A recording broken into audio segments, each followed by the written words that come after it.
بسم اللہ الرحمن الرحیم۔ السلام علیکم عزیز طلباء اور طالبات۔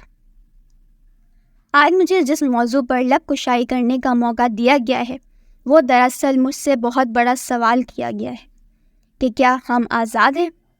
جناب والا، اس سوال کا جواب لکھنے کے لیے جب میں نے قلم اٹھایا تو میری نگاہوں کے سامنے حق کی بات کرنے پر موت کا تحفہ حاصل کرنے والے صحافی عزیز میمن کی لاش آئی۔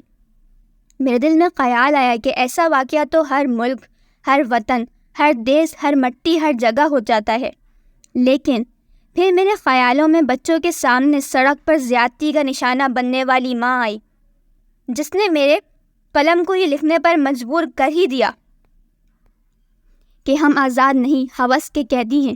کہ اتنے میں اس بات نے میرے دل کو تسلی دی کہ دیکھو، آزاد ملک میں بیٹھ کر ناشکری جیسے الفاظ مت لکھنا۔ ابھی اس بات نے میرے دل کو بہلایا ہی تھا کہ ATM مشین کے کیمرہ سے منہ چڑھانے والی ویڈیو میرے ضمیر کو جھنجھوڑنے لگی کہ لکھ تو حق کے لکھ۔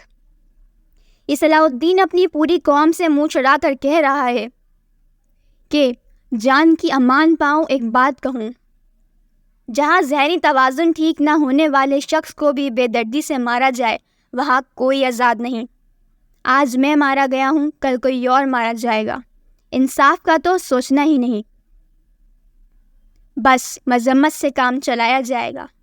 جناب اعلیٰ، ابھی میں نے لکھنے کی جسارت کی ہی تھی کہ فلسطین، کشمیر، برما، چیچنیا کے لوگوں نے چیخ چیخ کر پکارا کہ اے بے خبر تو آزادی کی نعمت سے آشنا ہی نہیں، تیری تو ابھی اس موضوع پر لکھنے کی عمر ہی نہیں، تو آزاد ہے، تو آج لکھنے کو آزاد ہے، تو آج پڑھنے کو آزاد ہے، تو آج اسٹیج پر کھڑے ہو کر تقریر کرنے کو آزاد ہے، تیرے گھر کے مرد اپنی عبادت گاہوں میں عبادت کرنے کو آزاد ہیں۔